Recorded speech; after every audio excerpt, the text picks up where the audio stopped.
Assalamualaikum, sahabat sekalian. Pernahkah kalian mendengar kisah seorang wali yang begitu bijaksana, yang mampu menyebarkan Islam tanpa menghapus tradisi yang sudah ada?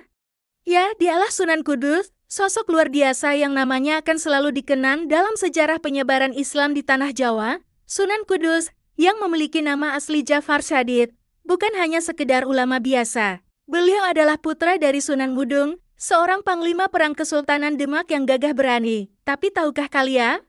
Yang membuat Sunan Kudus istimewa bukanlah kekuatan militernya, melainkan cara dakwahnya yang penuh hikmah dan kebijaksanaan. Bayangkan, di masa itu, ketika kebanyakan orang menganggap perbedaan sebagai ancaman, Sunan Kudus justru memilih jalan yang berbeda. Beliau mengajarkan kita bahwa Islam bisa disebarkan dengan cara yang damai dan penuh toleransi.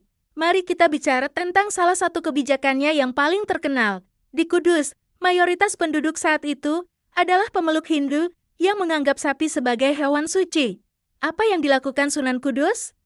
Beliau tidak memaksa mereka mengubah keyakinan mereka. Sebaliknya, beliau justru melarang penyembelihan sapi di wilayahnya dan menganjurkan penggunaan kerbau sebagai hewan kurban. Subhanallah, bukankah ini contoh toleransi yang luar biasa?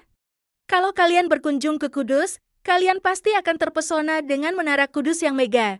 Menara ini adalah bukti nyata kebijaksanaan Sunan Kudus. Coba perhatikan arsitekturnya yang unik, bentuknya mirip candi Hindu Jawa, tapi fungsinya sebagai menara masjid. Inilah yang disebut akulturasi budaya, memadukan unsur lokal dengan nilai-nilai Islam tanpa menghilangkan esensi keduanya. Sunan Kudus juga dikenal sebagai ahli hukum Islam yang brilian. Beliau mendirikan pengadilan santri yang menjadi tempat penyelesaian berbagai perselisihan masyarakat. Yang menarik, pengadilan ini tidak hanya untuk umat Islam, tapi terbuka untuk semua kalangan. Beliau mengajarkan bahwa keadilan tidak mengenal batas agama dan suku. Sebagai seorang pemimpin, Sunan Kudus sangat memperhatikan kesejahteraan rakyatnya.